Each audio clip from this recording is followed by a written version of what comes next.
why we wanted to start it. So, CJ, you want to add anything?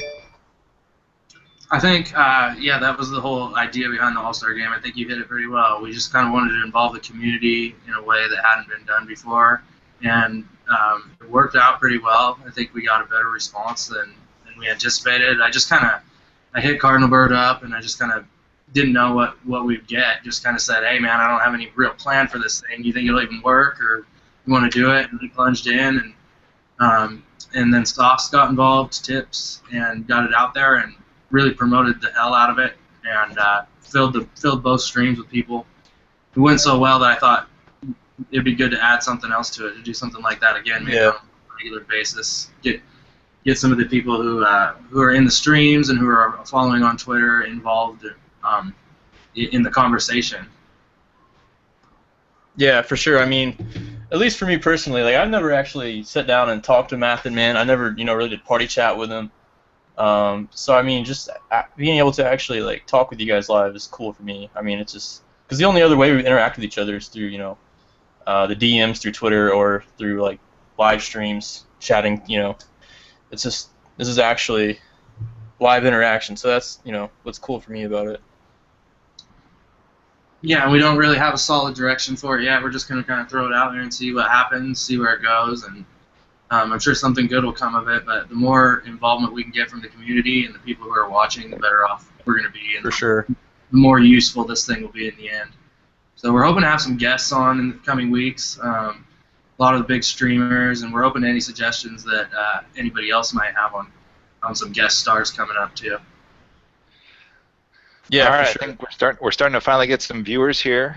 That's good. Everyone, I tweeted it out, so check that out. We'll have to set a regular time, I think, so people can expect when we'll have this, or if not, we'll just have to promote it a little ahead of time. Yeah, so I know for myself, probably Mathodman as well. Mathodman usually got to work on the weekends, right? Yes. Yeah. So, yeah, I'm not sure on the schedule yet. I don't know about for you guys, but like for my work schedule coming up, it's going to, like some weekends I'll have off.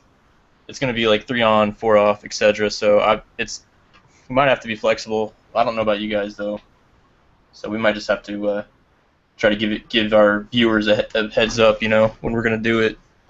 Yeah, and I think one of the ideas we had was that we'll have rotating guests and some other folks on. It may not be all of us every week. Yeah. Yeah.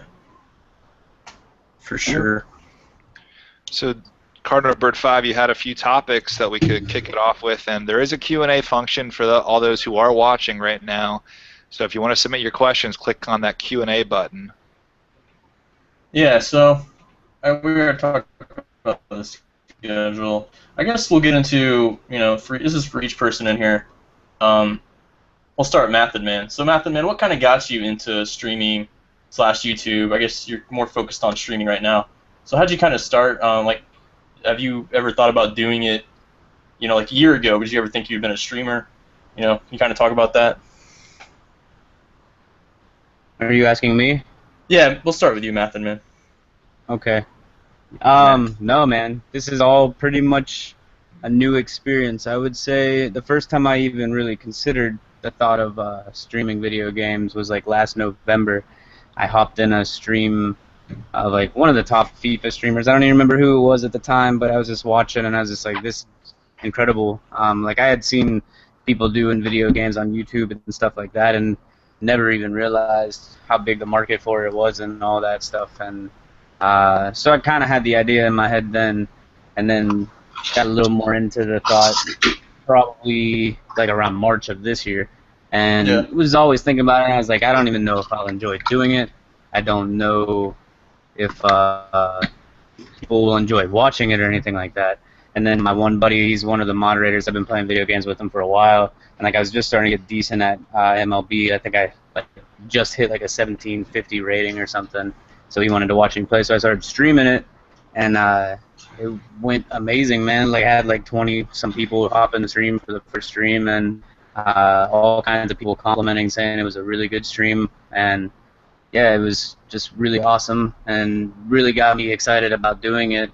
And I actually went to Atlanta like the next day, and then I was just like thinking about streaming the entire time I was down there for a week. So I have to ask, are you kind of like are you a type A personality and like, in real life, or are you more, because you seem like you're really, like your stream, it seems like you're really, interactive. You love just, interacting with your viewers more so than a lot of people I see. Are you kind of like that in real life? For me, I think that's the big part of. I think that's the part of why I've had success with it. But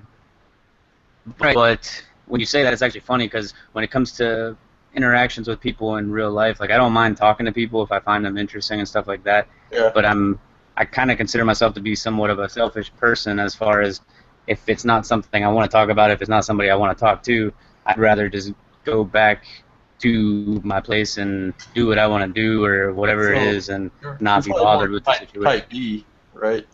Yeah, but since I'm already doing what I'd want to be doing when I'm streaming video games and stuff like that, I don't have to even think about that, and I'm just having a fun time doing what I want to do, talking to a bunch of people. So that's kind of the way I see that. I got you, man. So we'll go on to tips, and I'm not trying to like host this. All right, so you guys feel free to chime in whenever. I mean, Tips is actually the one hosting it, so these are just the topics I have. So I guess Tips, do you want to kind of talk about?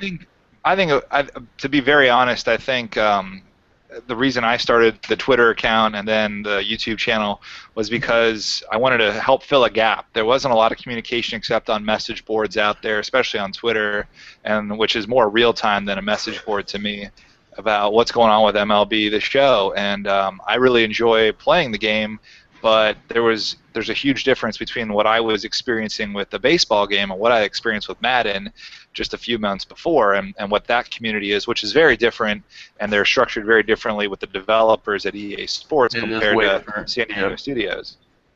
Yeah, and I think I just try to help fill a void, so I would take information I'd see on a message board and just share it with everyone else. And I think you've got guys here who are so much better at the game itself, where I think I'm just a good communicator and help explain things, where I've got some tips of my own, but by no means am I in the same ratings as Mathodman and Cardinal Bird 5. These guys, that was the reason they're playing the All-Star game, and I wasn't. I was part of the crew commentating, which we had a great time doing. And I think why we're here today, for those who missed the beginning, is because there was such a great amount of support for the All-Star game, and there's a lot of interest, a lot of people watching it. We said we should host something regularly, and I'm gonna ask CJ outside Slider here, why he thought that was a good idea to get us all together. You mean us as individuals or the entire community? Everyone. Yeah, I really wanted it to be a collaborative thing, kind of like this is now. If one or two of us were involved, I just felt like it wouldn't have the same luster that it would if we got everybody involved. And, I've known Cardinal Bird for a while now, a few years, and he was the sort of the natural go-to guy to just run the idea by to see if it was even feasible. And then from there, he said Mathodman would be the opponent, and I had been in Mathod's stream before. I'd always enjoyed his stream, and I thought he was the ideal choice. He was really familiar to the Twitch community.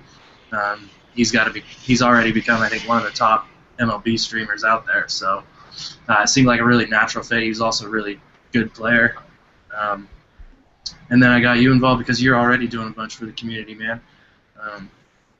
It seemed like a natural thing to draw you in.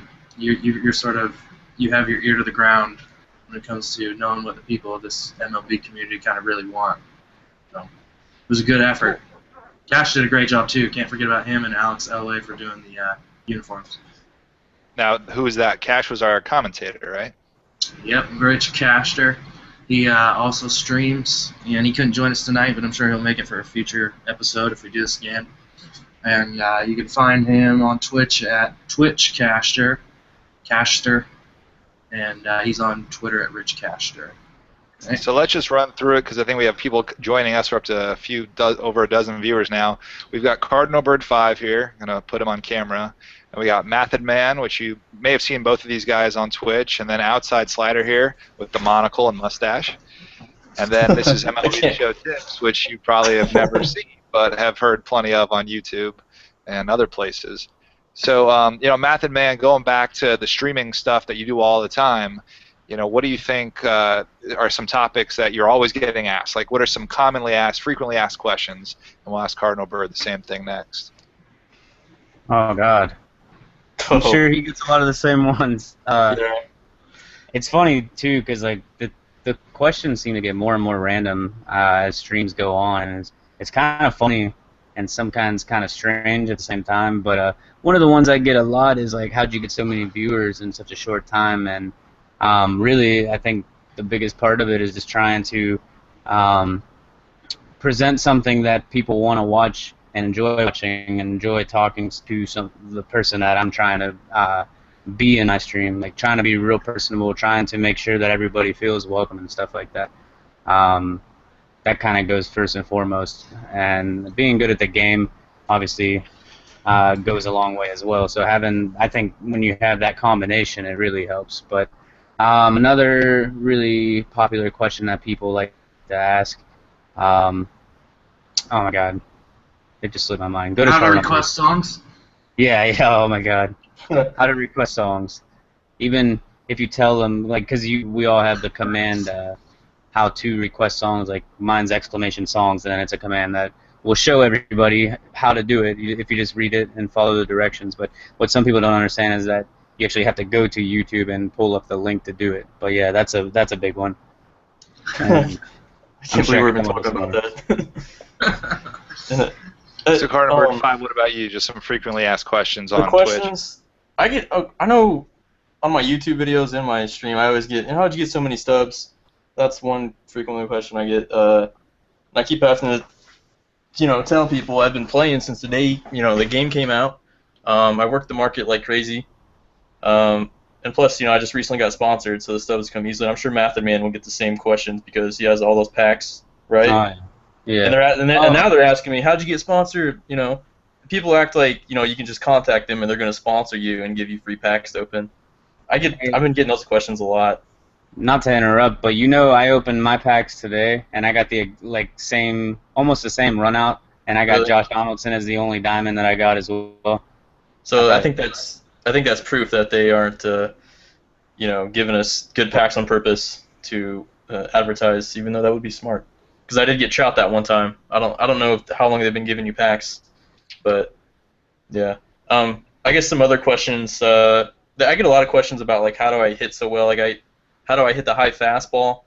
Mm-hmm. And I don't try to be a smart ass, but I mean you gotta move your PCI. You gotta move your PCI up there and hit it.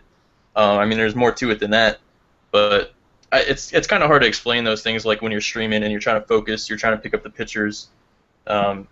His sequence, you're trying to, think in your head, what can he throw you? And then while you're trying to answer questions like that, so I usually just refer them to my YouTube videos. I don't know, I get a lot of questions asking for, tips. I get some questions about, I got a few people have asked me, how do I get so many viewers? I don't usually get as much as Method, but, I mean, I just told them what I do. I try to get involved in the community, YouTube, streaming. I'm active on the other forums, have been for a few years. And for me, that's kind of how I got started on it. And that's how I got my viewers. Everybody's a little different, though. But those are some of the questions I get. The other big question I get, who do you think is going to get upgraded on Monday? Oh, well, yeah. And the other one now, especially, too. I never get that. Oh, God. Are they ever going to do the big upgrade for the All-Star game? Yeah, I've been getting those a lot. Yeah. I need to just make an exclamation tips command, and it'll be the MLB The Show tips YouTube page. I've been just referring to tips, yeah. The whole All-Star break thing's been a mess, in my opinion. I'm not sure why. The developers, it seems like to me they try to hide this information, which I don't think they're intentionally doing that. I just think they don't have the resources for whatever reason to market this type of stuff. But whatever, that's a whole different topic. We actually have a Q&A feature. I'm not sure how it's used, but someone has asked a question. Chance Parker, thank you for watching. If you're still there, Chance. He says, "Who is your favorite MLB player?" I get this one a lot. Let me see. Who is your favorite player in the MLB? I'm sure the game, not just so much in general. Oh. I usually say Mine's Bryce Harper. Yeah. Mathodman, you said Bryce Harper? Yeah, it used to be Joey Votto, and I still love Joey Votto, but Bryce Harper, I mean, I can't deny it. His stats for me are just absolutely insane in the game. Cardinal Bird? So, I mean, there's two ways to look at it. Who do I play the best with, or who do I actually like using, or who do I think's like an underrated, fun player to use? And I know I answered this at the All-Star break, but I really like using Will Clark. I mean, I hit pretty well with him, but I think I think he's one of the most underrated first basemen in the game. But I mean, obviously, my favorite players to use is Mike Trout and Ted Williams. It's just Ted Williams is ridiculous. Yeah. Just All ridiculous. right, Except in the field. outside slider, what about you? I would have to go with Trout also. You can't deny what Trout's capable of doing in this game on offense and defense. I also like Will Clark a lot, though, too. Will Clark's speed helps him out a lot, and I love that. Oh, yeah. Love it.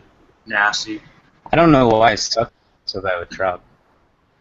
It's probably just sample size. I mean, there's certain players out there that just for whatever reason you might just have a bad stretch with them. But Right. Did they upgrade his vision since the beginning of the year? I can't remember. Trout Yeah. tips. I think it's still pretty low. If I remember, it's like in the 70s. I could pull it up here, but yeah, it's pretty low. Let's see, Trout. He does strike out quite a bit though. That's probably his one downfall, which to me is not even really a downfall. And less strikeouts this year than last year. So, if that means anything. I don't think the vision. To me, it doesn't mean that much for the, especially playing in Diamond Dynasty on All-Star difficulty. The damn PCIs are so big, anyways. It's true. Right. All right, so here we go. I'm going to share my screen with everyone here. We've got plate vision is 51. Is that what you're asking? Plate vision? Yeah, that is lower than I thought. Yeah. And then it has not changed because he has not been updated. That's one of those more interesting conversations. When we talk about predictions one time, is can a 99 guy get upgraded? Oh yeah. I actually in the big roster upgrade, I did say that Trout could possibly get an upgrade. I don't know if it was plate vision, but I think his power is only an 81 versus righty, and that's one of those stats that I think could be upgraded because he's just killing righties. I know a few years ago, they had the scale higher. Like there was more 99s, there was a lot more 90 pluses, and I think they actually said maybe it was last year or the year before. Even though Trout was a 99, it's because it couldn't go any higher. He was actually like 120 overall or something. So I think go ahead. Can't you do that with your creative player? Go Yeah, above he 99? definitely. He'd probably, if the algorithm allowed it, he'd probably go up to like 130 overall or something. But they don't allow it. It just doesn't show up. Yeah. Now, Chance Parker has another question. Apparently, he's the only, or she's the only one that can, for some reason, chat with us. Chance, will you tell us how you're chatting with everyone? I don't see the option on my phone to chat. So, are you doing this on a desktop or a laptop? That'd be helpful just to know for our sake. We're still new at this whole hangout thing, but this is fun so far. We have about 15 viewers in the chat right now. This is fun. Shout out to Chance. Ask me questions. Mathodman, did you have any other point to make about Trout or upgraded guys? Oh, we were talking about our favorite player. I didn't tell my favorite player, actually. Let me just say that real quick. Stephen Vogt, I just tweeted out today how I'm doing with him. As far as a catcher goes, I haven't tried Posey yet. I got to try him. I tried Bench and Berra. They're pretty good. But Stephen Vogt, who is a lefty, faces right-handed pitching all the time and just kills it. I'm hitting like 340 after 50 games or something. He's just... Besides Yogi Berra, he's probably the second best offensive catcher in the game because he's left-handed. He hits left-handed. Yeah, in fact, I know I pulled it up once. I'm not going to pull it up now, but he's only 1 point behind Posey's contact rating versus righties. So you don't want to use him versus lefties, obviously, but you could. And if you don't want to use him versus lefties, use Sal Perez. There's a lot of good platoon guys out there. Yeah. But yeah. Okay. What else you got on your list there, Cardinal Bird? Any Any other topics? Oh, we could talk about this. So, when did you guys start playing MLB The Show? Why did you start playing it? I'll start off with me real quick, just so I get out of the way. I started playing MLB The Show 09. I know there was a big gap where I did not play a baseball video game because I had Xbox and I just played Xbox only. So I eventually decided to get a PS3 and I got MLB The Show 9. I loved it. I was missing baseball so much. Now, as far as starting playing online, that was MLB The Show 12, and I still say 12 and 13 were the best ones online for me. But yeah, that's my gist. Oh, Mathodman. Real quick, they said you have to download the Hangouts app if you want to type stuff. I just saw that in the Q&A thing. But thanks for that advice, Twisted Symphonics. Myself, I haven't played a baseball game for like 8 to 10 years, somewhere in that time frame. So what was the last one you played? MVP? It had to have been. I don't even know, to be honest with you. But I just got so sick of playing those games against the computer and everything. Like, you get so good at them, and you just, for me, I couldn't even like finish a full season of like 162 games because it would just get boring to me. And then, so basically, I stopped playing them, and then I was talking to my one buddy that downloaded it, and then I found out they had the Diamond Dynasty, and I was like, and knowing that it was somewhat like Ultimate Team for all the EA games and all that stuff, I just had to give it a try, and I've been addicted ever since.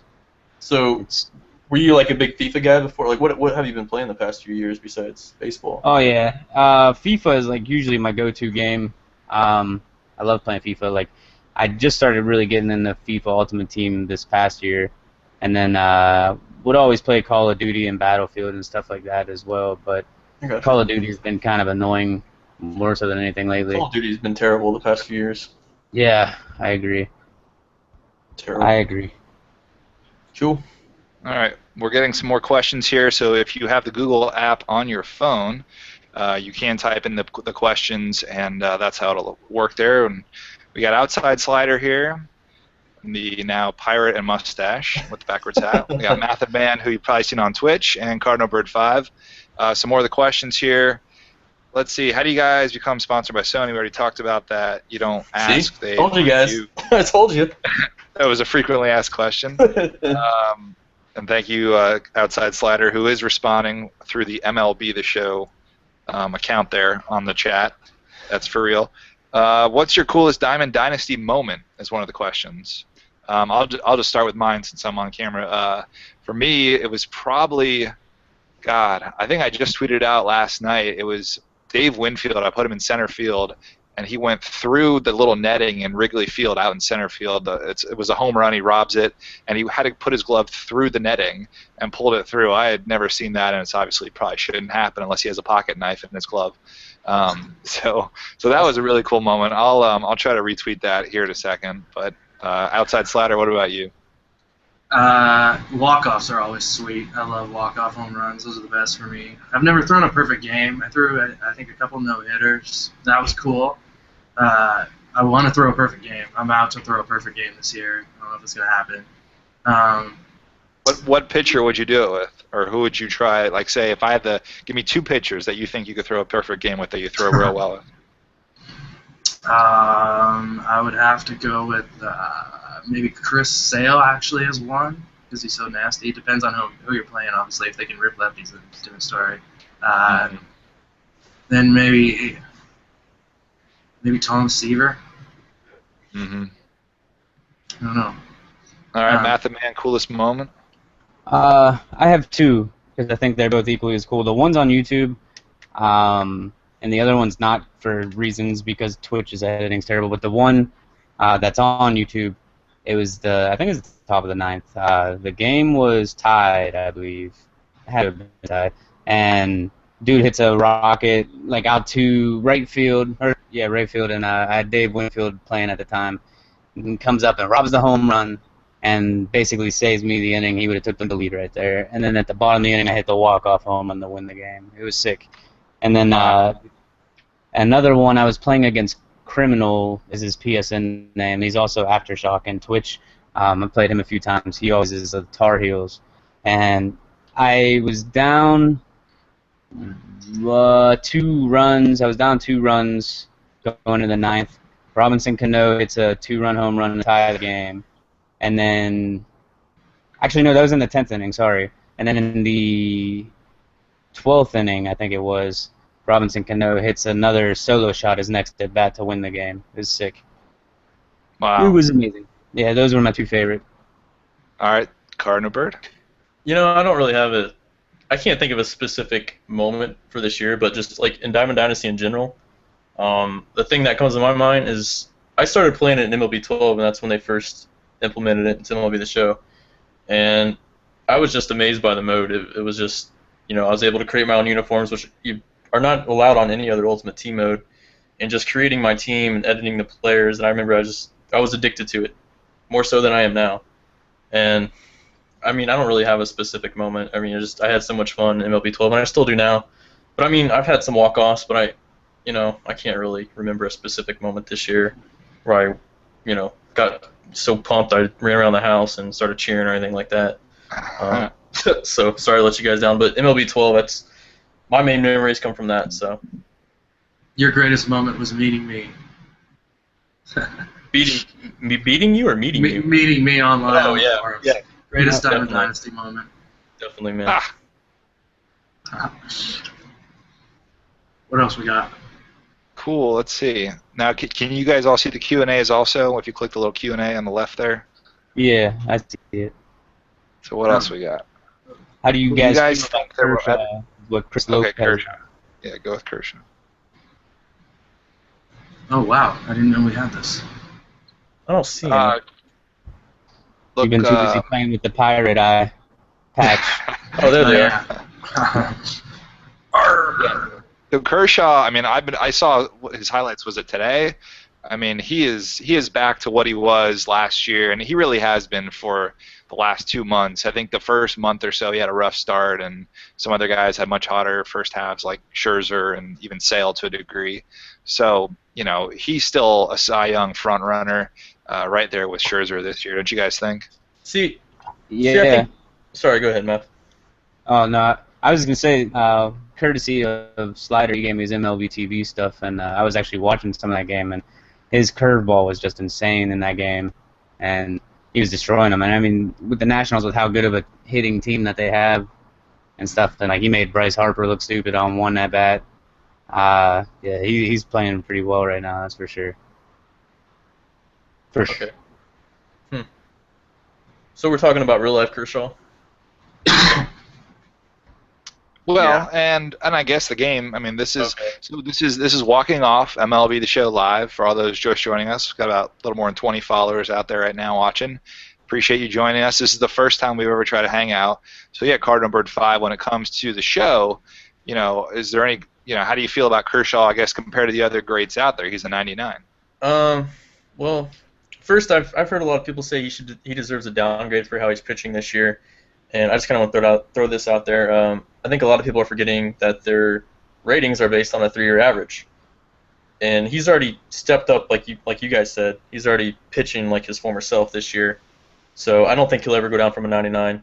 I just want to get that out there. But actually on the game, I don't think he's as bad as people say, but I don't really think he is like a 99. And I think one big reason for that is in Diamond Dynasty, it's so easy to stack up against lefties. Yeah. However, I don't think he's like a complete bum. I think people don't really utilize his slider down and into the righties very often, and I really think that's his best pitch because even though his curveball is technically his best pitch, it's pretty easy to pick up on the game. So I still think he can be a good pitcher to use on the game. I still say he's a top 10 pitcher, and even Diamond Dynasty. But yeah.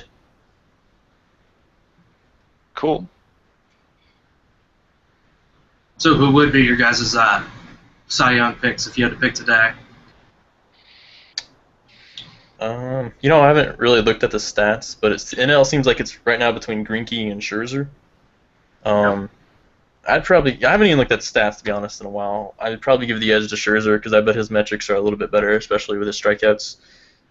And then for the AL, who are the front runners?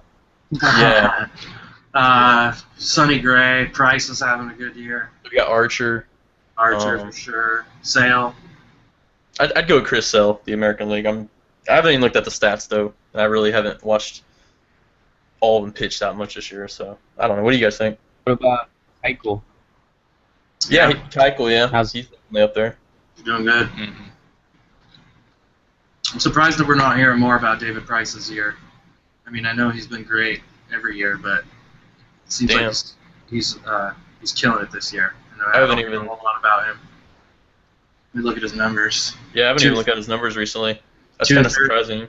238, 9-2. Yeah, pretty good. 115 Yeah, as Ks. far as pitching goes, I'm looking at stats right now, and Keuchel is the highest, well, has the lowest ERA in the American League right now, and the most, well, not the most wins, but he's 11-4. That's pretty solid. Pretty damn solid. Chris Sale has 157 strikeouts on I him. like Chris Sale because of the Yeah. strikeouts, and that team behind him, the White Sox aren't a very good team. At least the Yeah. Astros have some talent. I mean, they're in first place, so. Archer's right behind him, 147 Ks. Archer's a beast, too. Archer's as nasty as they come when he's He on. really is. He really is. That slider's ridiculous. I just faced Archer today, and I'm telling you that slider, if you can't catch up to his fastball, that slider just becomes devastating. And he's got a lot of late movement. I even feel like on the fastball. That's something that's what pitchers have like late movement on their fastballs. To me, Archer's one that's really tough. And I don't mean like a two-seamer. I mean like the four-seam. I know Nolan Ryan's four-seamer is basically a running fastball himself. There's a few pitchers out there that are like that. Mhm. Yeah, I'd have to think here. There's somebody I just played yesterday that I made a mental note of their fastball dipping like crazy, and I can't think of who it is off the top of my head. I feel like What was it, Waka Eddie has some. Gamboa? Doesn't Waka have some crazy movement on his fastball? I feel like he does. Harvey too. And to go with that curveball, Jesus. I know Yeah. Waka's cutter is disgusting. Yeah, like how I much know. it moved in. Yeah, I can't remember. I don't use Waka really. I don't really think Walker's. I don't know. I know his cutter is pretty nasty. But I'm trying to think. Usually it's the sinker ballers. Their four-seamers will just naturally tail in, and I'm just trying to think. Chris Sale's four-seamer moves a lot. Who else? I don't know. I do like this year how they added that four-seamers actually do move a little bit, though. That's pretty cool. Yeah, I noticed when you're editing players, you can change the movement on a fastball. I've never tried to like go 99 on it to see what it would look like, but you do see, especially if you got a righty pitcher facing a righty batter, you'll see like there's a bit of a tail to the fastball, and that just on the two-seamer. I know They've always had that. They've always had that in the past, but it didn't do anything.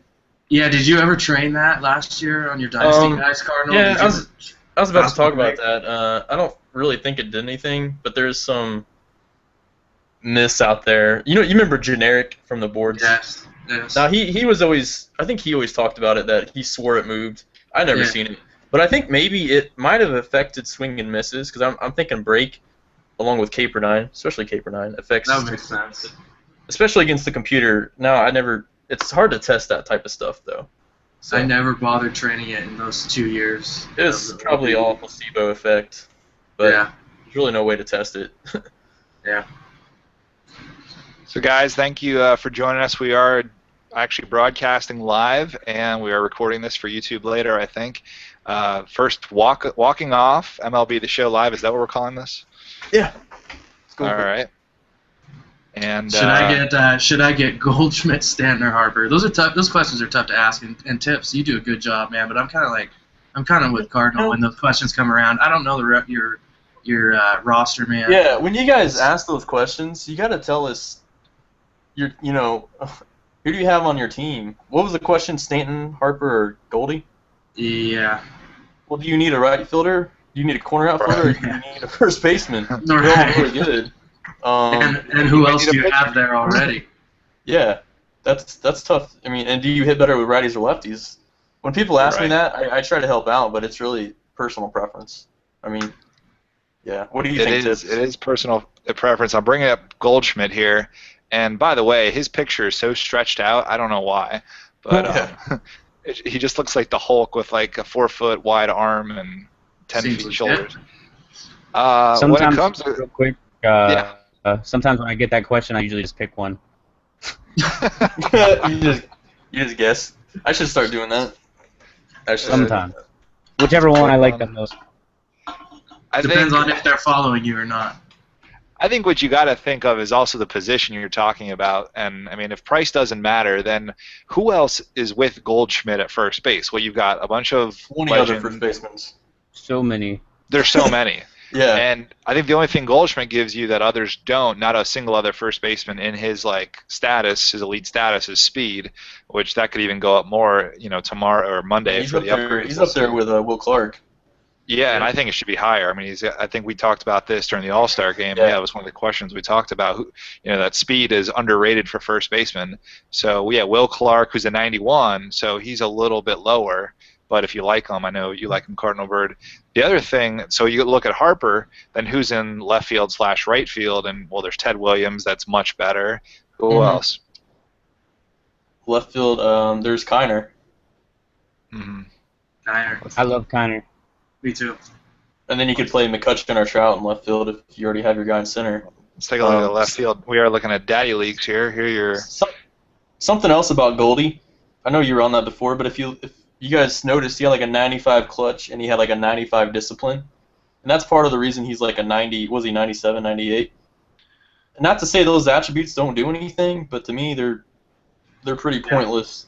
Yeah. So you guys got to make sure you're paying attention to that. Not to say Goldie, is not a 97 caliber player, but I'm just saying there are players out there, and that's kind of like Kershaw being a 99. I think his clutch is pretty high. His home runs per 9 is pretty high, and those really don't do anything. So I just the clutch just makes your controller vibrate less, right? In big moments.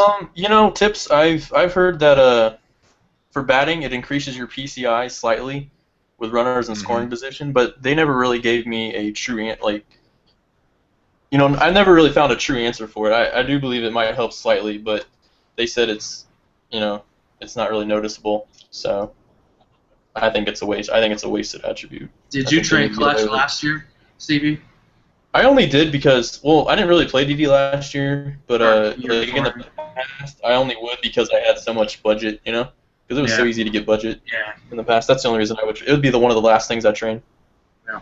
So just wrapping up the conversation about who would you get, like you're looking at Goldschmidt, there are so many other first basemen to get, and it's hard to differentiate. Harper, when you look at Kiner and Williams here, and then Upton's weight, I mean, there's like a huge drop off here in left field. And then you got Cliff Floyd, who can, you can get for less than 5K, who's pretty much on par with Harper. He's close to, anyway. His contact might not be as high, but. Let's take a look. So let's see, contact versus righties 72, 66 versus lefties. Let's take a look at Harper here. I'm just saying, like, if you're on a budget, you might want to go with Floyd over Harper. All right, so you got 81 and 59, and that's going to change, I think, with this next roster update, which we do believe is going to happen Monday, right, guys? Hopefully. One can hope. There's going to be a lot of people quitting this game. Yeah, they're really. You have no idea, man.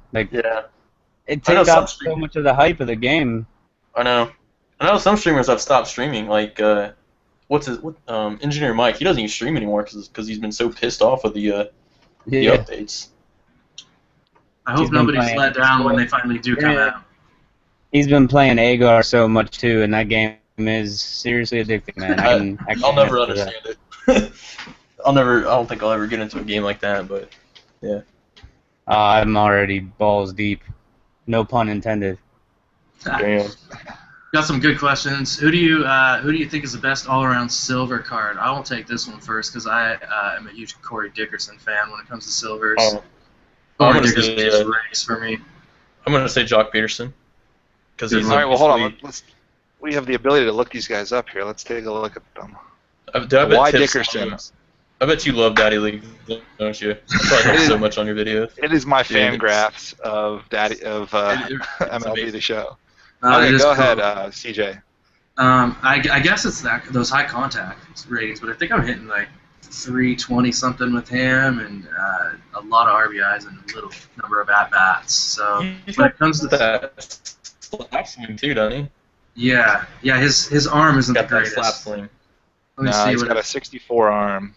Yeah, his arm kind of sucks, which is why he's playing in left. It's not really a factor for me. I mean, his accuracy, he doesn't throw the ball away too much for me or anything. So if you're doing a silver squad, I'd recommend him. These guys might have different opinion. So he bats lefty, right? Bats lefty. Yeah. His contact's out the freaking roof because he plays in cores. But yeah, he's... Yeah. He seems to rip lefties, too. He's not one of those guys that lefty on lefty kills him. I don't know if you heard me. Jock Peterson's mine. Jock Peterson, and then technically Chris Bryant, but Chris Bryant's right-handed, so I don't hit as well with him. But Jock Peterson, and then I'd have to go with Jock Peterson or Stephen Vogt. Oh yeah, I forgot about Vogt. Josh Reddick's also a very, very good one. He's like a poor man's Bryce Harper. He's got a cannon out there though. Ooh. He's way better defensively than Harper, but I'd go with Jock because he's really like like an 88 or 90 in left field. Jock is an 87 in left field, I think. Yeah. So. Yeah, and for those who don't know your overall, if you ever go, I've got a video on it on my YouTube channel, but if you go and you want to look and see how different players would be, like Bryce Harper, for instance, if you move him to right field, he's only a 92 overall right now, and that's just because the position is weighted differently for especially defense, I think. That's the only reason it would change. Hitting doesn't matter on defense. Yeah, and that kind of tells you they have his rating wrong because he's definitely not a 92 caliber player. He's basically up there with Trout. How he's probably doing even better than Trout this year. So, right. He's an MVP candidate. All right, who didn't say they're silver? I didn't say mine. I was going to say a lot of the same ones you guys did, but I'll go with a pitcher that I liked using, Hisashi Iwakuma. I think he's a really solid pitcher in the game. He doesn't have like the fastest fastball, but he's got a really strange release for like different than what the normal release is and everything. And he's got a good sinker too. Like he's one of those pitchers that has a lot of movement on his four-seamer too. Yeah. I feel like there are quite a few good silver pitcher options. There is. Starters. Yeah. Yeah. And Iwakuma goes for Jeff Smart 400, too. 200. Iwakuma's hard to hit. I have a tough time. I don't like it when I face him. What kind of pitches does he have? I don't have that up here. He's got the Iwakuma. Four-seam, sinker, splitter, slider, curveball, right? I think so. Yeah. His delivery, something's funky about his delivery though, or his timing. Yeah, kind of like, yeah. His sinker's nasty too. I think this sinker is one of the best pitches on the game this year. I faced Hector Santiago, who's a silver pitcher too. I don't know what he's rated, but his delivery was throwing me off for a few innings too, more than most silvers would. And he had pretty good accuracy, I think. So check him out. Twisted just said, "Have you guys tried Matt Latos?" Now, Matt Latos, I haven't tried him that much this year, but he used to be a beast because he's got those 5 pitches and he could throw 95 plus. But I haven't tried him out this year. Latos, yeah, the guy that I think. There's 2 of them that are very similar for me. One is Justin Verlander that I hate facing, and same with Ubaldo Jimenez. They both have those just good fastballs and then really, really sharp breaking balls that just they throw me for a loop every time. Ubaldo throws like directly overhand too, so it's kind of unorthodox. Kind of Latos has that over the top thing too. Yeah. I'd be interested in answering this question from Chance Parker about who we think is going to be in the World Series. Or actually, that was going to be one of my topics too. So, good question. Good or question. the I-70 series. He's asking if there's going to be an I-70 series. I don't think so, but I mean, no, me neither. I mean, okay, but for me, I'm a huge Cardinals fan, and I mean that's the logical pick right now. Probably Royals Cardinals or Royals Pirates, but it's really impossible to predict once the playoffs happen. It's really impossible to predict that shit. Yeah. So, I mean, for the NL, it could be, the Pirates, Cardinals, Dodgers, Nats. I mean, it's hard for me to predict that.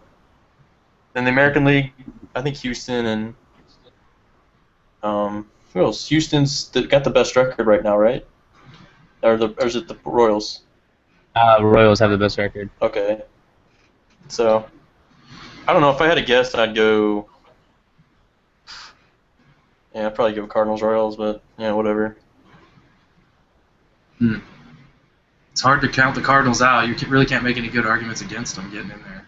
They're the best team in and there's really baseball. no logical explanation of why they do well in the playoffs. I mean, the Dodgers last year were just a much better team, and they had better pitching, better hitting, but we somehow still hit Kershaw. It made no sense. Can never count the Giants out, though. The Giants seem to get in there. Oh, yeah, they might get a wild card Well, spot. fine. Yeah. So why don't we do a Going quick for the reset Pirates. here? We've been going on about this for a little while. Let's do a little quick reset. We've got a bunch of new people in here probably joining us for the first time. So Outside Slider is with us here in the pirate patch and the mustache. We've got Mathodman, which you know from Mathodman TV on Twitch, Hey. and he was one of our all-star guys who was playing Cardinal Bird 5 in the all-star game, who won that won the game. And Outside Slider, why don't you just tell everyone why we're doing this, what we're doing? We're trying to have conversations about the game with the community in one place at one time, essentially. And then the hope is that some of the questions that we get today will be useful for people who are tuning in later. We don't know exactly. I don't think we have a plan for where this is going to go on YouTube yet. But if you follow us on Twitter or Tips on Twitter, I'm sure that link will be tweeted out as soon as it's available. We might try to make it a regular thing. I mean, it's kind of fun. We're just kind of messing around right now, trying to figure out what we'll do in the future. But so far, it's been pretty smooth, and so hopefully we'll continue it. This is fun, man. Yeah, I like it. Yeah. Not to interrupt or anything, before we get into any questions or anything like that, I don't know if anybody else is watching. I got the Red Sox game on the TV, and Hanley Ramirez fouled off a ball, and it went and hit him in the nuts. Oh. Hey, That's Matt, why do you have that on your computer? You could share the screenshot or something? No, it's on my TV. Oh, okay. That's rough. I just got the MLB TV app on the PlayStation, watching it on there. Yeah. MLB TV is amazing. I highly would recommend MLB TV for anybody who hasn't tried it out. It's kind awesome. of off topic, but it's a lifesaver. Out of all the four sports, I know I don't know what NFL is called, but NBA has NBA Game Time, and it's terrible compared to MLB TV. I don't watch. What is the NFL one called? I don't know. Season ticket. Sunday ticket. Something like that. It's just so damn expensive. MLB TV is actually not that expensive. Yeah, especially like Yeah, definitely recommend it. Cool. Yeah. All right, so let's keep this moving. What other questions? I saw some other questions here. AJ Griffin, his curve is like 69 miles per hour. It's devastating when you don't see it coming. So then we were talking about curveballs. That's one of the better ones. I think Waka was mentioned. He's got a great curveball. I think Jose Fernandez has the toughest curveball because it's a sweeping curve, and that's just devastating on righties. The 12-6 for me. It's easy to pick up, but Top 5 closers, relievers. I don't know if we could give you a 5, but mine would be Chapman, Kimbrel, Holland, maybe. Who am I forgetting? I don't do well with Betances. I don't do well with him. These guys might. I don't do well with Wade Davis either. I don't know why. I used to do really well with Betances, but it seems like of late I've been getting hit against him quite a bit. But I love Greg Holland since I've put him in my lineup. It seems like people have a lot of trouble hitting his splitter, and it's a good pitch. And then of course Chapman, he's a monster. What up, you guys dog? want to say hi to my dog? What up, dog? What up? All right. So what are we talking about? Relievers? Top 5 relievers or top few relievers or closers? Chapman. For me, in Diamond Dynasty, it's Chapman. Who the hell else do I use? Oh, Betances. Neshek's really good, but he's just overused. It's kind of annoying. I think Kimbrel's actually pretty underrated for a closer on the game. No one really uses him. Sean Doolittle, and then I also like that guy from the Pirates. What the hell? Oh, Tony Watson. I like those guys. Oh, yeah. Just Have nasty. any of you guys tried Seagrist? Yeah. Yes. Thoughts? I had him on my silver team. I didn't like him too much because he didn't have a. He doesn't have a slider. He's just got a curveball, which, but he's really good against righties and lefties. In real life, he's actually better against righties because he doesn't really have a slider. That makes sense. Yeah, I just busted. I brought him for one game and busted a 2-seamer on a lefty. So he's a left-handed pitcher throwing lefty to a lefty batter, and he's tough. He's one of those guys that we have not talked at all about this year, I think, in any predictions or ratings. But he has been one of the toughest relievers in baseball. I think he's back to his form like 2 years ago. I'm going to let the Cardinal fan here talk about that. He was amazing 2 years ago. I mean, he had like a sub-1 ERA then last year he got hurt and he didn't really do anything for us. But what makes Seager so great is he gets lefties and righties out. He just doesn't get lefties out, and he doesn't really like throw 3/4 or sidearm. He throws directly overhand, so he can be tough on both. And yeah, his curveball is disgusting. So yep. You're just changing. Every time I look at CJ, he's got something new. Gotta try them all out. The king. That's my swag. Let's see what else we got. So the one guy said, Romo is slider. yeah, Romo's nasty. Romo's slider, I can use that all day. Romo is nasty. His You can slider's change really the pace slow. too. Like everybody has these high speed fastball pitches, Yeah. and then Romo comes in and he throws like an 85-mile-per-hour fastball. He's got like a 77 or 76 slider, which is just crazy. Yeah. Kelvin Herrera, you guys tried him? Somebody spoke up for him. I faced him. The thing is, you don't really have anything else besides his fastball. I mean, his changeup's okay. Yeah. I Yeah. don't know. He's pretty easy.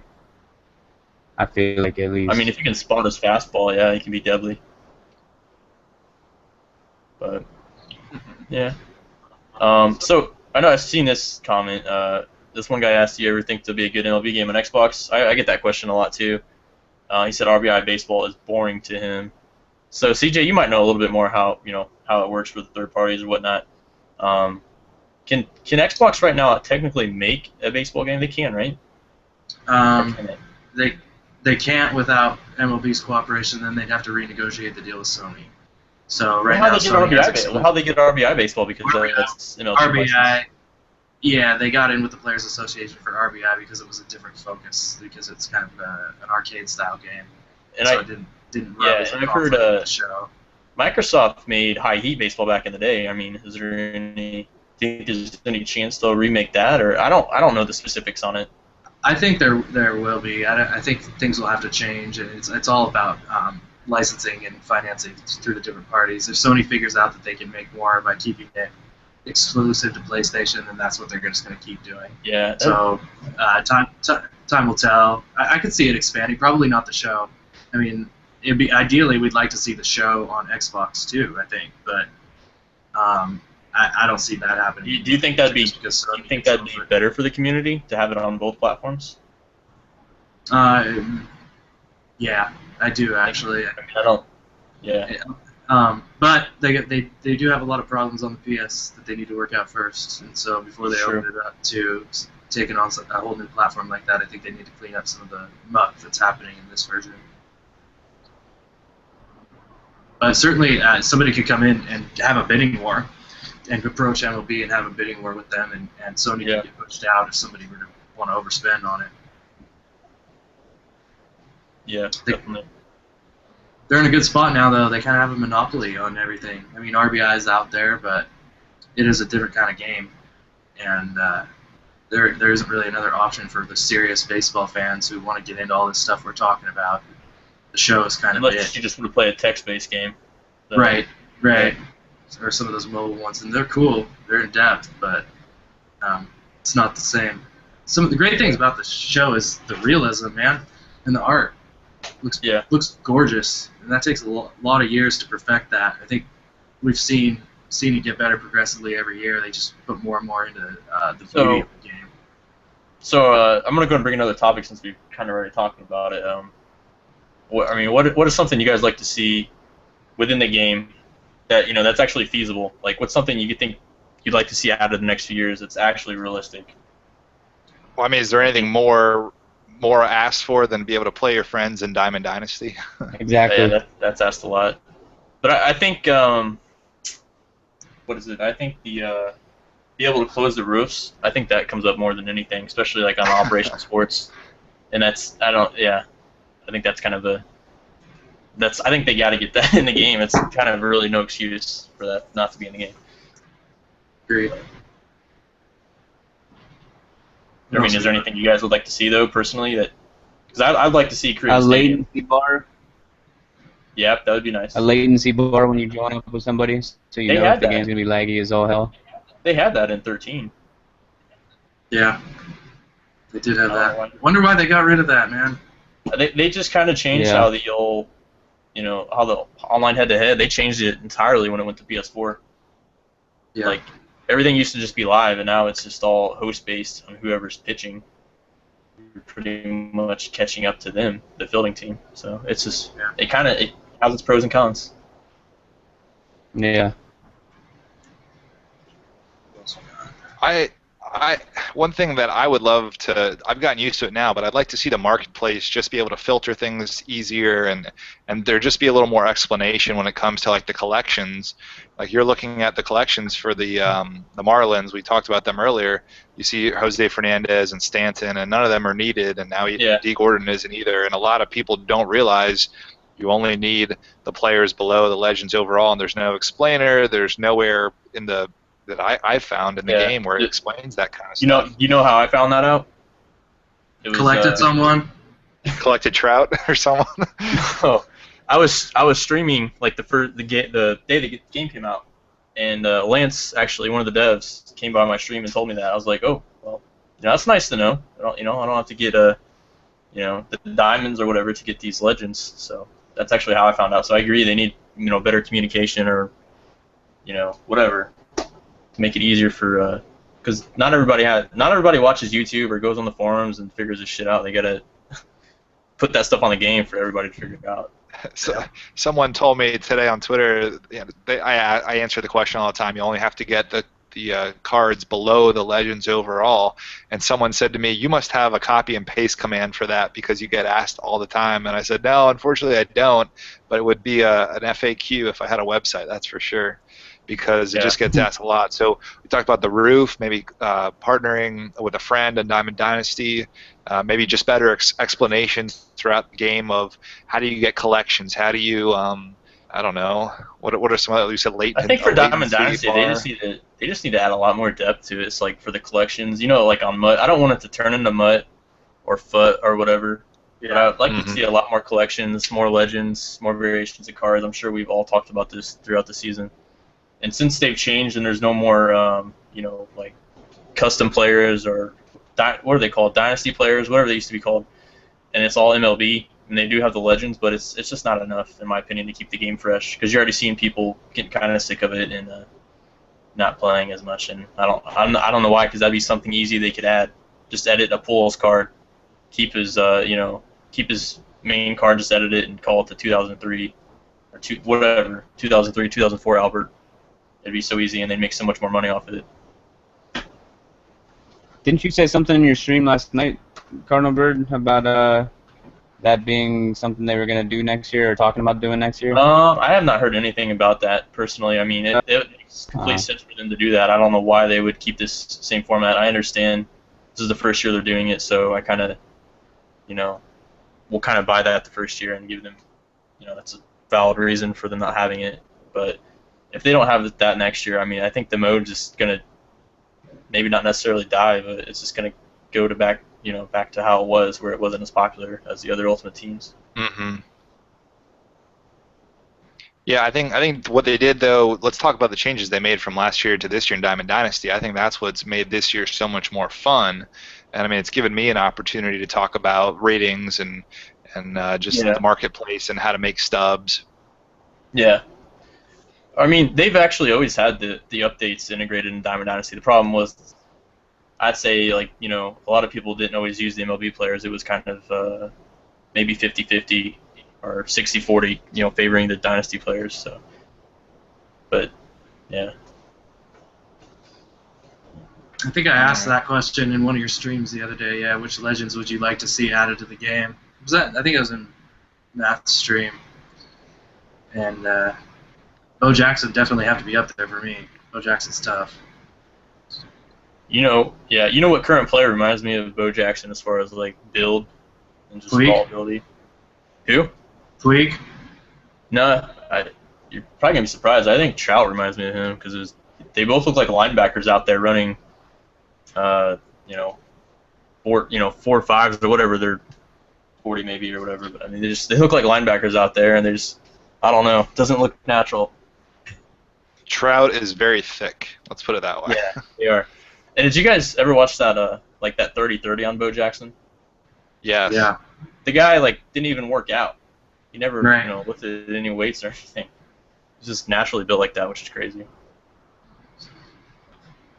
That's a really good 30 for 30. You guys should watch that if Oh, you yeah. haven't watched it already. Bo Knows Bo, I think it's called, right? Bo Knows Bo. Yeah, something like that. Well worth the time. I'm trying to find the legend batting stances on Operation Sports and pull that up because I think, a lot of people don't realize that you can get a legend's batting stance or their windup if they're a pitcher. But it also kind of brings up the opportunity that, these stances are already in the game because I guess they were in previous versions of the game. Is that right? Some Or were. did they just create them? Yeah. Some were. Mm-hmm. Like, I know I think created Barry Bonds. I don't think he's ever been. Yeah, I don't know. They just have it. I don't remember him in there. They got Ken Griffey's. They have a lot of older players. So. Yeah, here we go. I'm pulling it up right now. Some of them, he did a great job compiling that list. Some of them are close, but not quite. So if your guys are going to check them out, don't expect every one of them. Well, I think they get away with it because they don't actually have the legend or the former player's name in the game. So True. Barry Bonds didn't license his damn stance, so you can put it in the game. Right. So, You guys see the list here? yeah. Oh, I love Walker's stance. Yeah, there's Barry Bonds. There's his legend number 6. Is that accurate? You said you use him? It's pretty accurate. I think they even have his home run swing in the game. There's Griffey, number 18.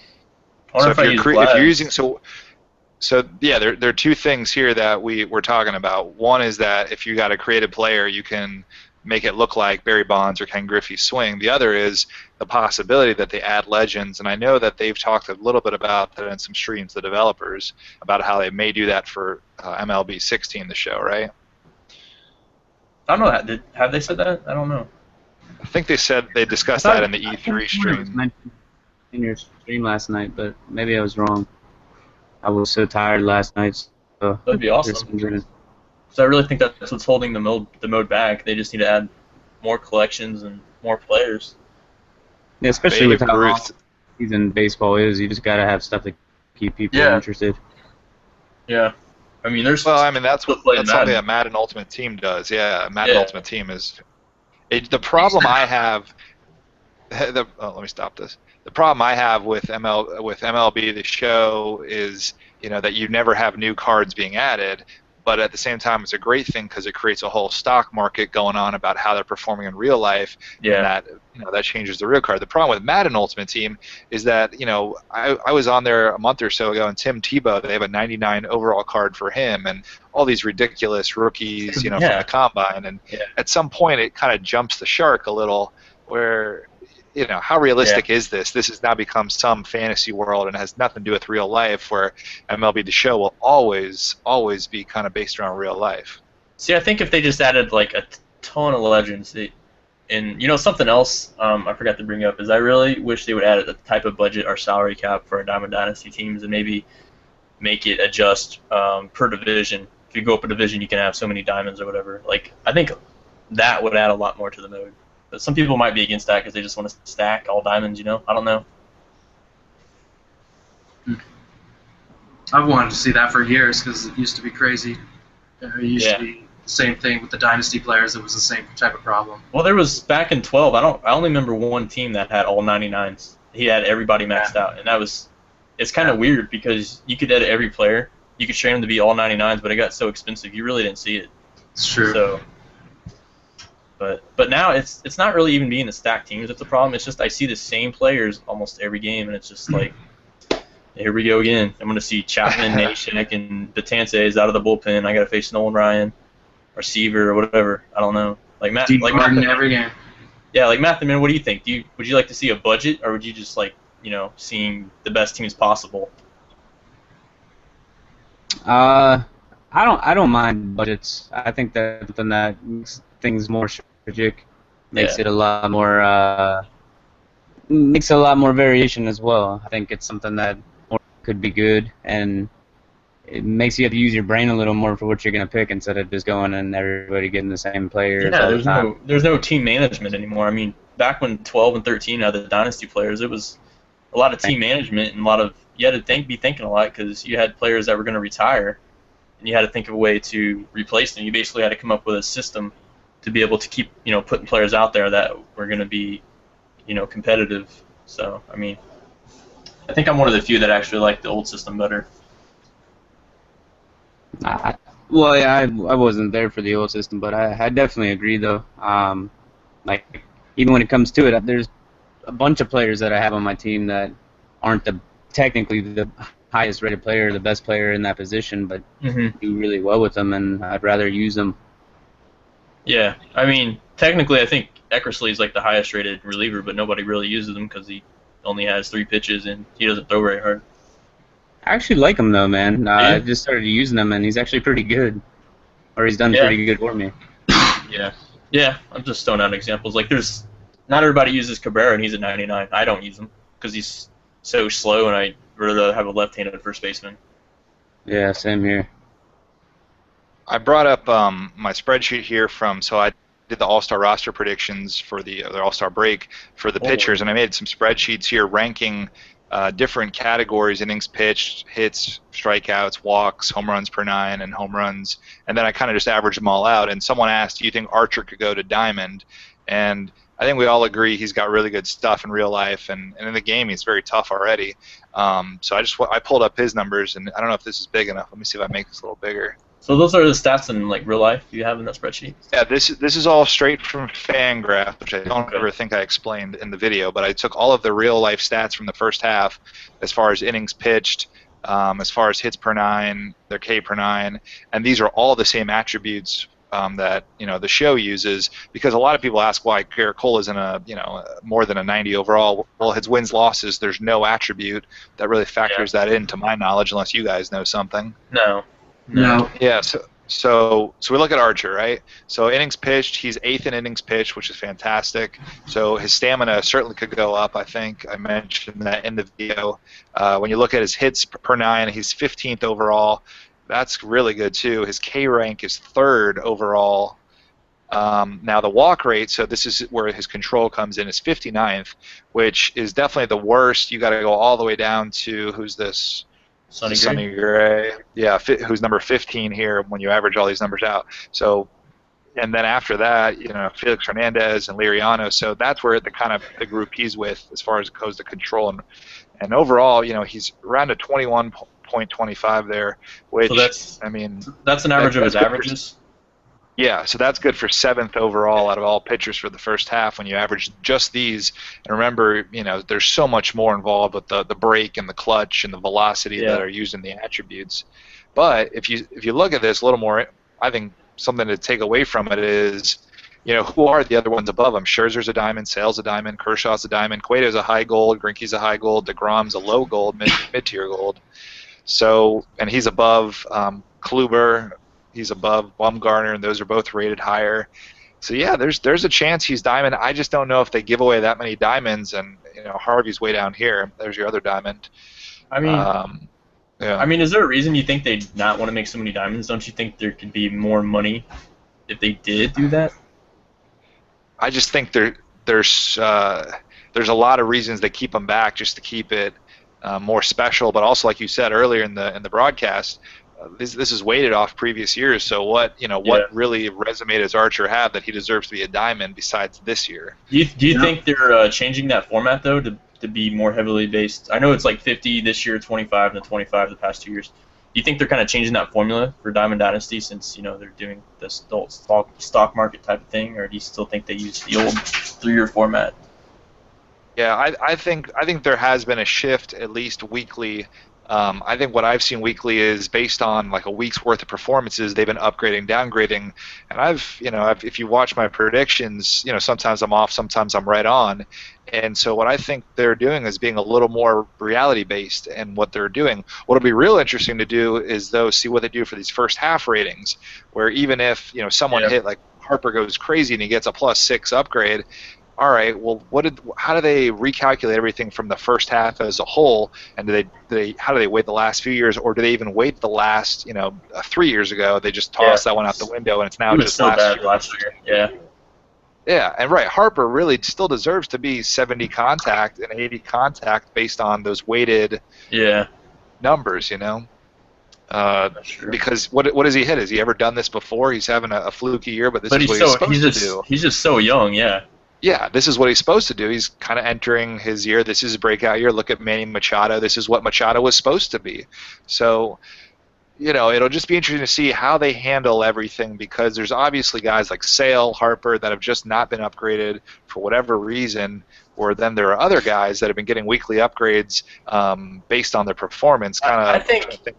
I think we analyze this stuff more than what they do. I really think it's just a few guys that come up with these roster updates. I think we analyze them more than what they do. I mean, do you think they just have a few guys working on it, or do you think they have the resources to have like a whole team work on this, you know, roster updates? That's great. I don't know. I would hope they'd have some guys, but based on how deep they go, they're either getting their information from a Fangraphs type of website, because you look at all the rookies, and there's so many guys I never even bother to rate because they're so low, between like 80 and 70, that are obviously getting big upgrades.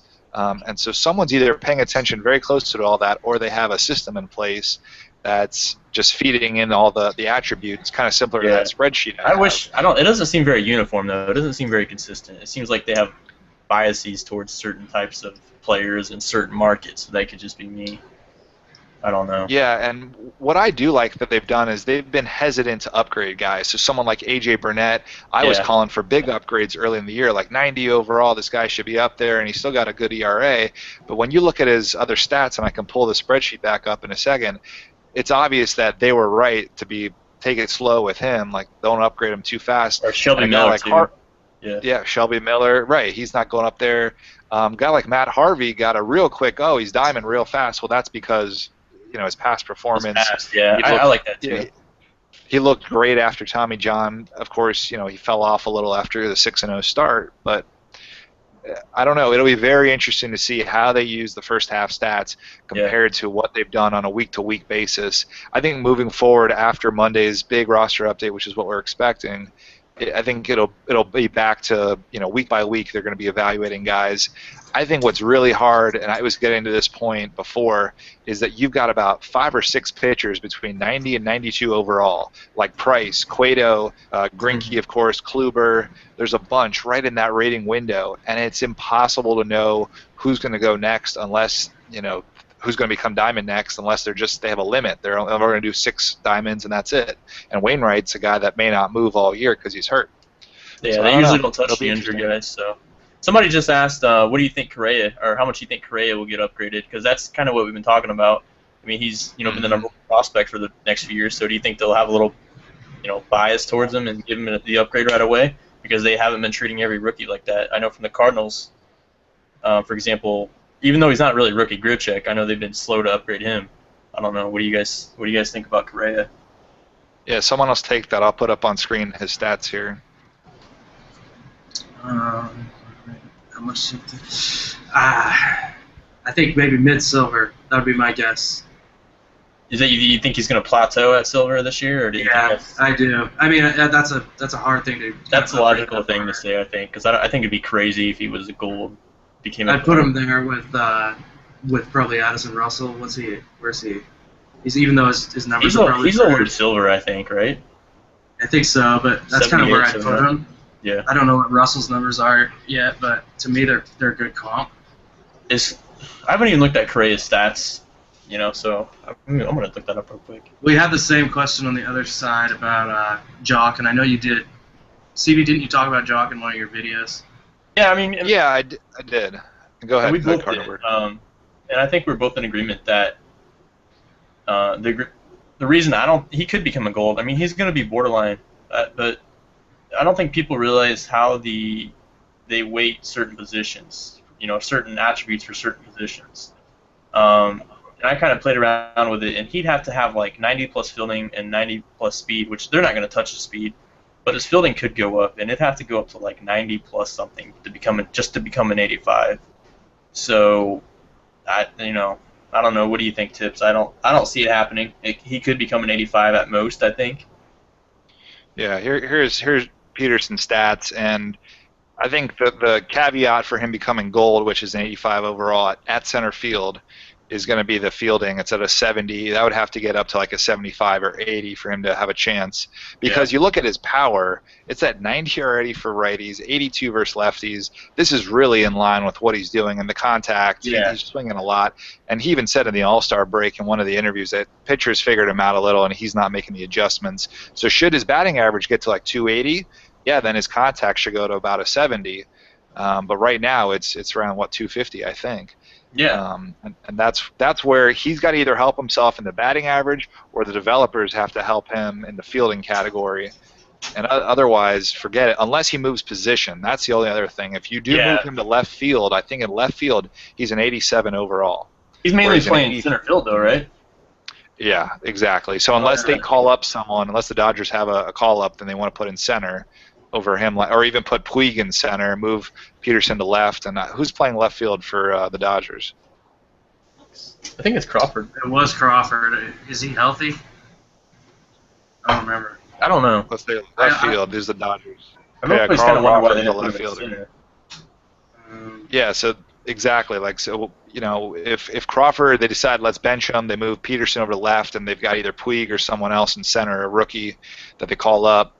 I mean, like you look at Puig's stats, I think he's a pretty decent fielder, and right field is so demanding.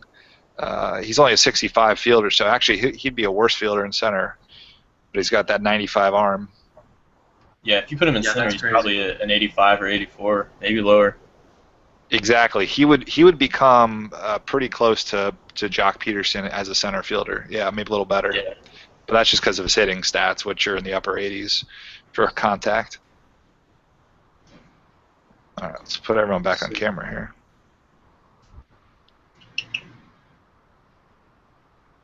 Yeah. Frazier, that's the last one I got on this side. Todd Frazier. What do you guys think about an upgrade on him? I don't know. I'd have to look at it. I'd have to look at the stats. I mean, it's Curious pretty to much what I see how they take into consideration winning the home run derby and stuff as far as upgrades go. If that's going to be a factor or anything. I don't think they will, but I don't think they really ever have in the past. Tips? You might. What do you think? Yeah, I'm kind of with you, Cardinal Bird. I think it would. That's something that Madden Ultimate Team would do and say, oh, he had a really good Pro Bowl. Let's give him a cool Pro Bowl card. He had a good home run derby. That's just not what they're going to do in MLB 15 The Show, unfortunately. And when you look at his power numbers, maybe his righty can go up a little more, but unless, similar to Jock Peterson, he really helps out his average, that contact is going to stay in the 60s. They're not going to really mess with his fielding or his arm. His speed is 70. That's all based off some stolen base he had last year. So, he's already, I think, maxing out. He's at his ceiling unless they put him with like Giancarlo Stanton kind of power, or he has a better average. I'm curious what his defensive metrics are right now. Is he really that bad defensively? Well, 65 ain't bad, but it's Right. I could look that up. Let me switch it back to you guys here. That'd be, in my opinion, that'd be the only way he'd go diamond, because that's what makes Josh Donaldson a diamond, because he's an all-around player. Yeah, I think that's one of the things that there's a disconnect when you're talking about MLB The Show ratings, and people like Jock Peterson and Frazier should have a bump or something for that home run derby. Like, they should. I mean, if they want to be responsive to the community and to what's happening in baseball, there should be something cool. Like, even if it's just for a week, they do the what was it in Madden this year? They had like the Monday night performers, I think. And guys that had like a really huge game, they'd be good for another week or something, and that was really neat. That's just something they're not doing, or I don't think they will do. I don't really think they'll change from that. I mean, baseball, you can't really use an eye test to evaluate how good a player is. I mean, it's just so statistics-driven. So I don't think they're really going to change the formula, and I think that's one reason it's easier for games like NBA 2K, NHL, or Madden to upgrade their players, because they have the eye test, and well, hey, that was a sexy move or whatever. He's he looks awesome or whatever. You can just tell. So they might just be a little biased and upgrade him. I don't think they're like that in MLB. I think they're going strictly off the stats.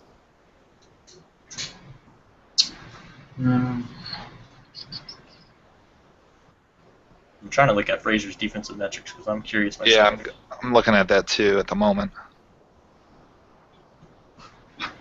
It's actually 2.8, which is above average. So maybe, I don't know. I don't know how they do their fielding, but he doesn't really make any highlights like Machado or somebody. I don't know. Looking at third baseman here only. Yeah. So he ranks 12th among first or third basemen for those who can't see our stats here that we're looking at. So guys that are ahead of him: Arenado, Donaldson, Machado. Those are your top three, and then he's down at number 12 behind like a Chris Bryant, behind Longoria. Are you talking about fielding? Defense, yeah. Okay, so that's not even that bad. So. Right. So. Yeah, we saw his fielding is rated 68, arm 66, 65, reaction 60. I think that's all pretty fair. Okay. So somebody asked, why is Chris Bryant higher than Jock? Tips, I'll just let you take that. You got that. Then let's talk about a few other things that Outside Slider and Mathodman can talk about too. But Chris Bryant, we talk about how different positions are weighted. So Jock Peterson's would be a 87 overall in left field. He's in center field. Third base, Chris Bryant, they gave some decent stats. His power numbers are in the 80s. That's going to help keep him up there along with some good average. He's just an overall well-rounded rookie right now. They made him, not too high, but, he's got a little speed. He's got some fielding. The power's there already where, Jock Peterson has very little contact. And that's one reason why. And they yeah, and they're different positions, so it's just totally different. It's apples oranges kind of when it comes to that rating. I think too many people get caught up in the overalls, and that really comes into play, especially with the marketplace and what their value is. I get why it's important, but when it comes to the game, I mean, Jock Peterson, that power for center fielder, there aren't too many other center fielders that have his kind of power, and you can get him in the lineup, and he's still fine in center as a defender. And have you guys ever used Jock Peterson on your teams? Yeah, I got him on my silver team. I put him in left field. He's the best option I have for a silver team out there. He's amazing. Outside Slider, Mathodman. Yet, I have nothing.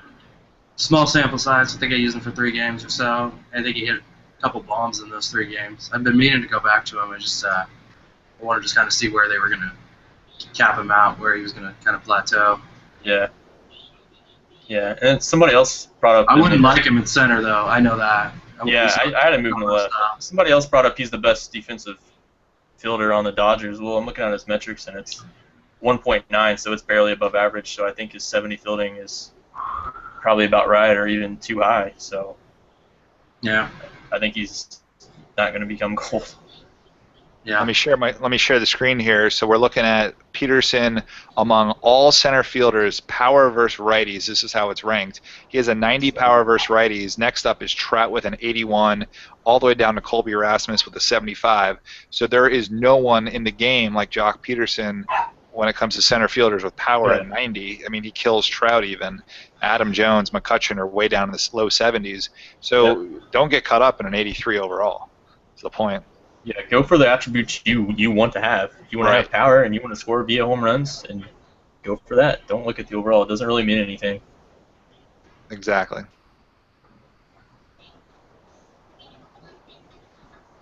So do we need another topic, or? Yeah, well, I think Outside Slider has graduated. Congratulations. So for those who are watching, we got about 24 viewers here. This is Walking Off, MLB The Show 15 discussion. We're doing a Google Hangout. We may do these in the future, whether it be on YouTube or Google Hangouts or a podcast. We'll figure it out. We're just trying to figure out what you guys are looking for, what you're not getting on Twitter, what you're not getting on Twitch. This is just kind of a good discussion. If you've got Google+, the app on your iPhone or your Android, you can chat with us. Just type in some questions. We've got a lot, we've been answering a lot like Chris Bryant and Jock, those kind of questions. So ask us there. What else we got Outside Slider? Anything going on? Last one I see is Brett and Schmidt. Brett or Schmidt or another third baseman. I go George Brett. Who was it, Brett or Schmidt? George Brett. It's because he bats left-handed. Yeah. I like Nolan Arenado. He's not on the list, but I like him. Yeah, I mean, there's a lot of good ones out there. I would like to use Machado more, but I don't really. There's no justification for me to use Machado over Brett. Right. I have been smashing with Machado, man. Even against righties, like I've been leaving him in, and he just crushes them. He's a really balanced hitter. He's really a good gap hitter. So here are your best third basemen right here. There's so many. Schmidt, Brett, Donaldson, Machado. I think one thing Arenado is going to be we don't talk about defense getting upgrades a lot in fielding, but he deserves better defensive numbers. But he's going to actually kill righties, I think, in the roster update. He's only got 65 contact versus righties and 82 power. I think the 82 power will be 90 power, and that 65 should be in the 70s. So he's gonna be kind of like George Brett is. He's got 97 contact, 72 power. He's really useful against righties, and that's why you have George Brett. I think Arenado is going to combine the defense with that crazy amount of hitting ability versus righties. Versus lefties, not so much. You'll still want like a Schmidt or someone else. Yeah, and there's so many to pick versus lefties. There's a handful. Third base is kind of like first base as far as there's just so many good hitters you can have.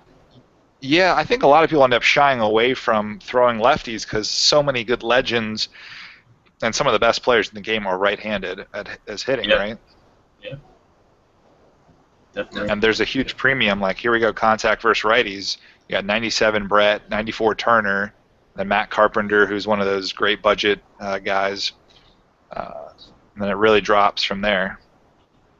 Yeah. Brett is really the only big name above a 90 overall who's got more than 80 contact versus righties.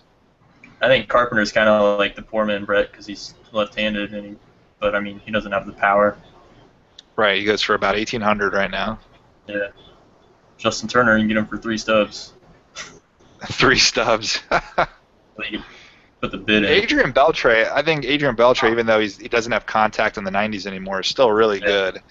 Combined with his defense, the reason his price is so high is for Nolan Ryan. He's still very valuable. The collection. I forgot about Moose too. He's another good left-handed bat for third base. 81 contact, just no power. 61. Yeah, I mean, I feel like if you have 60 plus power, you can still, if you get a hold of one, right, it'll go. Yeah. We were mentioning Chris Bryant, his overall. Let's see where he ranks number 1, 2, 3, 4, 5th in power versus righties with an 80 as among third basemen. So better than A-Rod, better than Josh Donaldson, which that's something. Josh Donaldson is only a 93 overall. If they straighten out his splits, which he's really good against righties this year, and he's still really good against lefties, I think he could be a 95 overall. If they adjust it based on what's going on this year. Yeah. That's kind of why he's used. Nobody really uses him, even though he's diamond. He just doesn't hit righties very well. Right, and I think people don't like his swing and stance and all that, and the stats are low. Yeah. See, the stance and stuff don't really bother me. I don't personally even notice the difference with the stances, man. I don't either. It seems like a visual thing to me. Like I don't notice any gameplay. Yeah.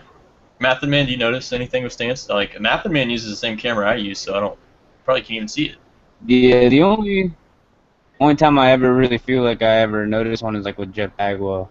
Jeff Bagwell, or maybe so much farther from normal than like any other group of people. Yeah. But other than that, no. I think Yogi Berra and Altuve I can kind of notice too because they're so short. But I mean, other than that, I don't think it has an effect on the game. Yogi's strike zone seems like so much larger than it should be for how small he is. Yeah. So you guys want to do 1 or 2 more questions? Or are we just going to keep going? Do we have we have a time? I'm good with 1. I'm actually getting really tired. Let's see here.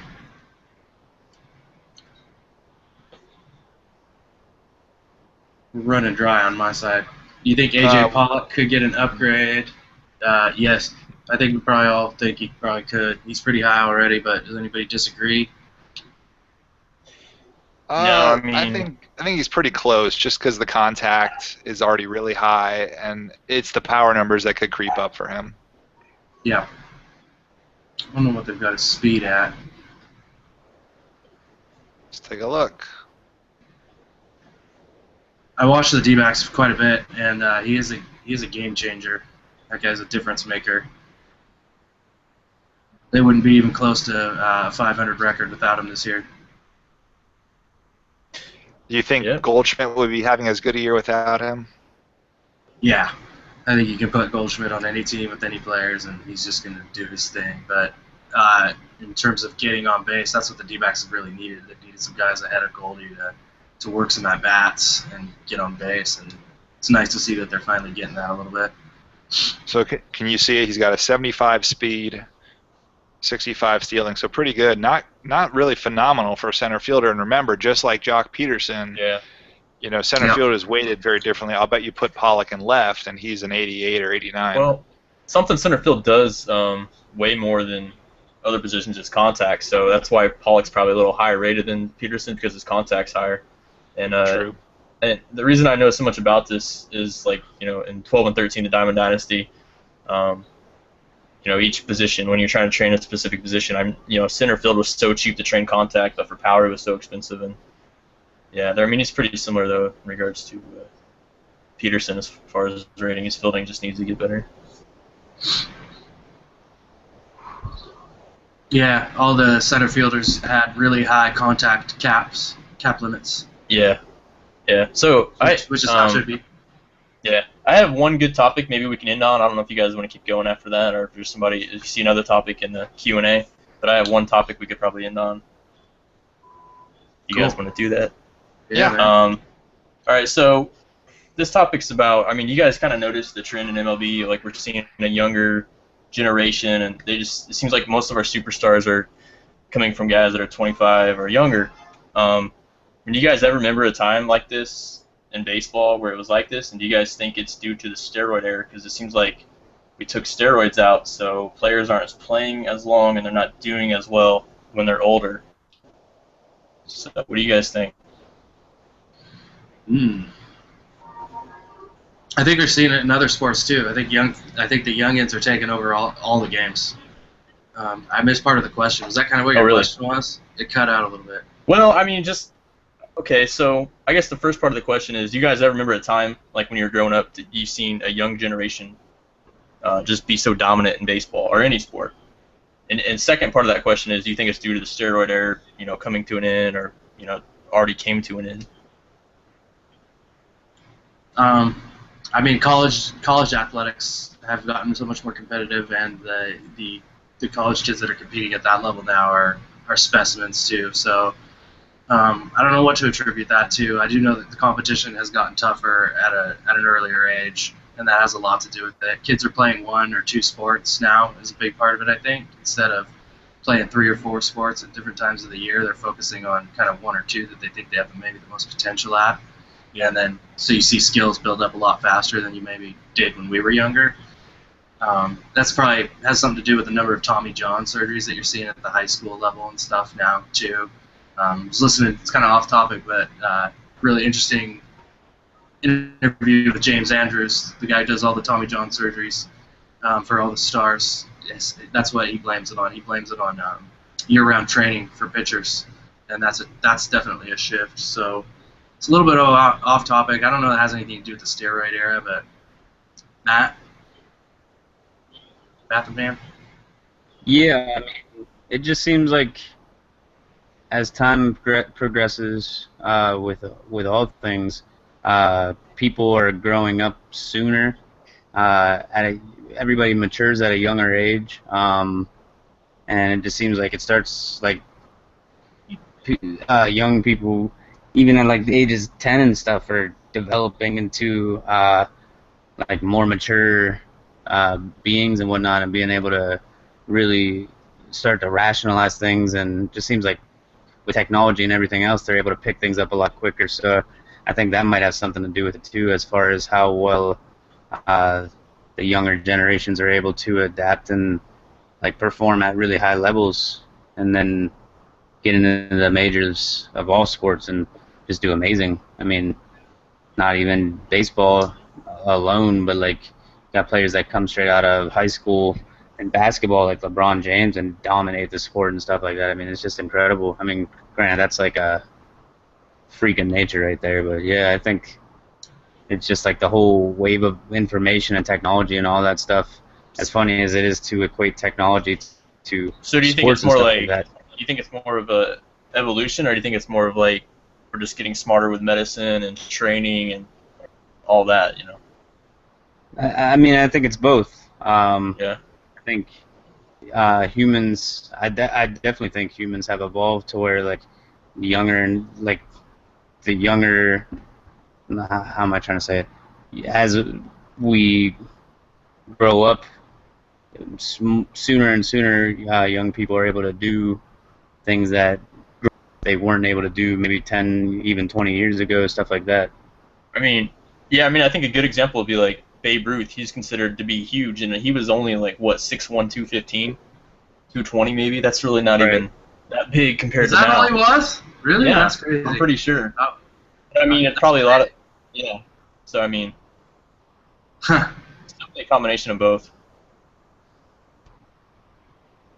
Wow.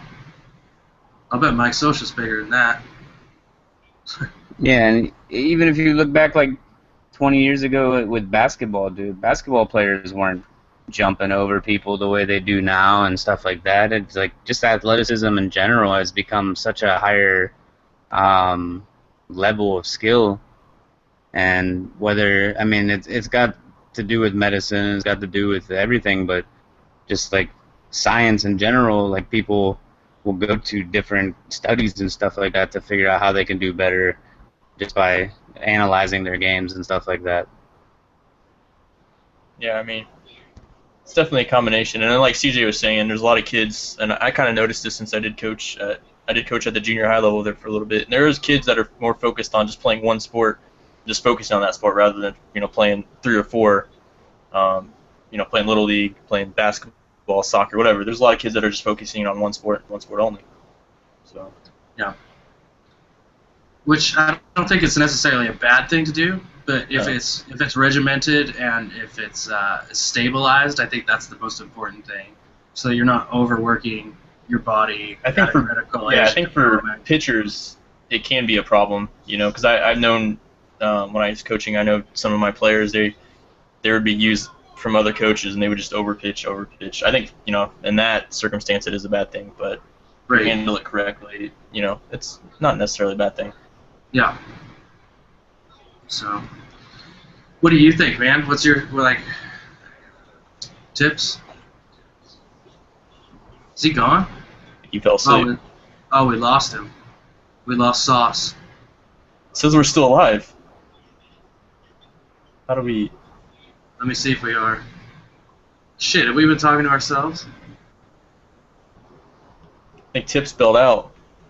Yeah, it's down, dude. We're still in the conversation, but I think we're still not live. alive on mine. Is it over then? Let me see. Yeah, it still says live on my screen. It says live on mine, but the page is down now, where we were looking at the questions and stuff. So I don't think we're. He must have just went down when I asked it too. Oh well. I mean, we got a lot recorded. Yeah, I see it on his page now, so we're not streaming anymore. Oh well. No, that was good though. We had good topics there. Definitely. That was a lot of fun. Dude, so we're not live right now?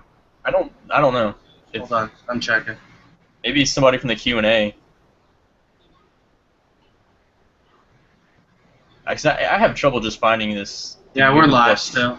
Oh, we are. So it's probably going to end whenever we all leave it, I'm guessing, because there's no way to. I don't see a way to end it, like in the broadcast. So it's probably going to end whenever we leave. All right. I'm assuming. Yeah. And it's going to go on. Go on. People are still commenting. Yeah, I just got a comment. What did it say? I struggle to hit with zone. I drop my zone, and I'm too late on fastballs most of the time. When I focus on that, in too early on every breaking ball. Any tip besides just practicing?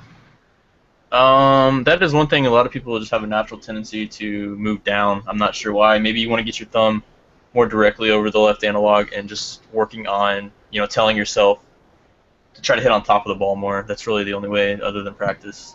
I kind of liked what you said in your stream the other day, though, CB, about looking for the high fastball, but then reacting to the off-speed stuff. So yeah, not setting up high, but just kind of watching for that high cheese and then reacting quickly as soon as you see any break. This year I'm doing that a lot because I've noticed a lot of people they would start off an AB with a high.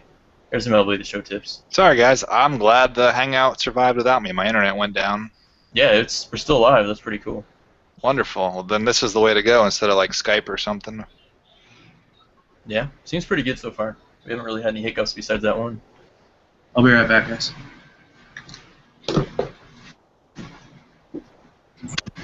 So I don't know if you heard the question earlier. Did you hear my question before you got kicked out?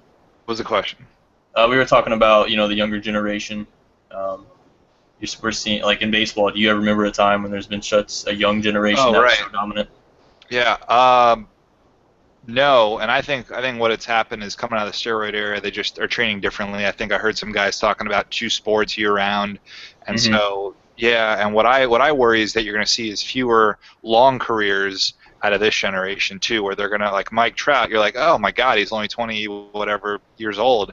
Look what he's going to do, and they assume he'll play till he's 35, but I'm not so sure that's the case, and especially guys predicated on speed, which Trout is. He's going to have to become a left fielder at some point. To me, he's already kind of transitioned from that speed center fielder guy to a power hitter. They haven't moved him over yet to left field.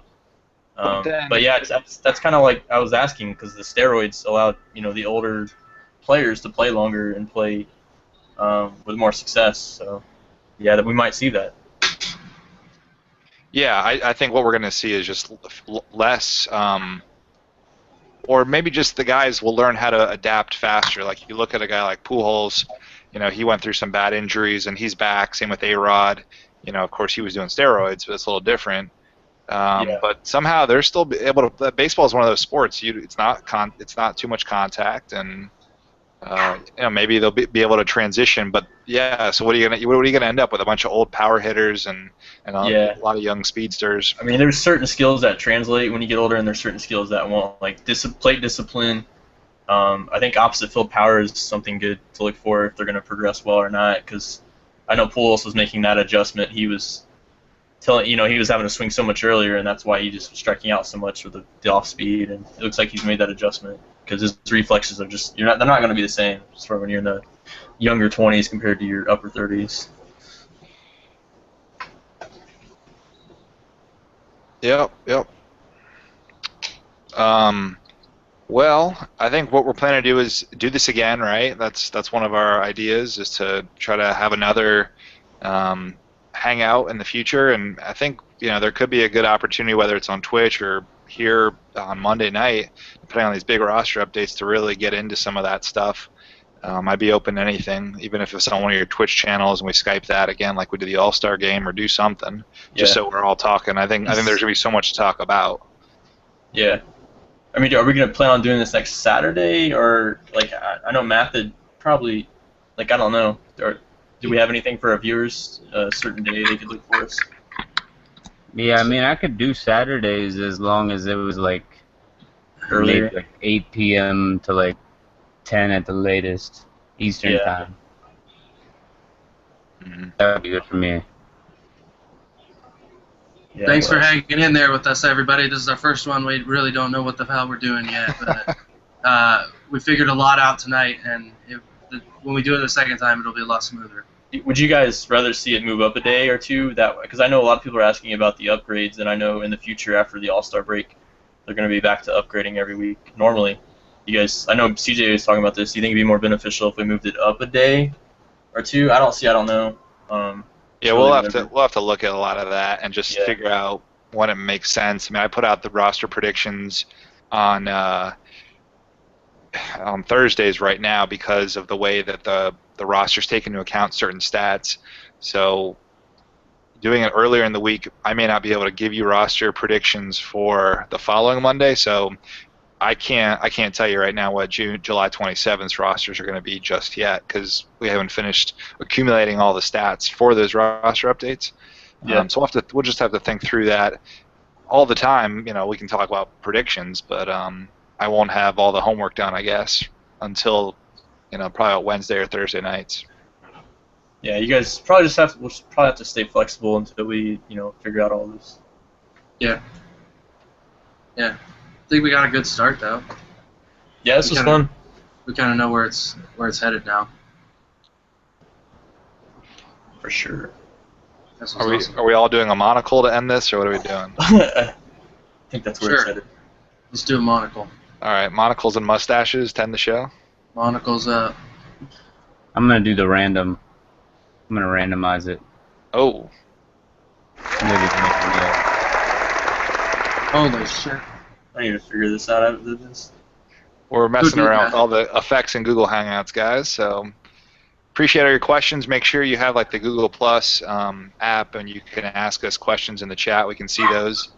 We didn't get to all of them this year, but maybe eventually. If Twitchcaster gets a hold of this stuff. Nice, Matt. Nice headband. Holy. That's a headband. Oh. Yes. Oh man, it's been fun, guys. It's been a lot of fun.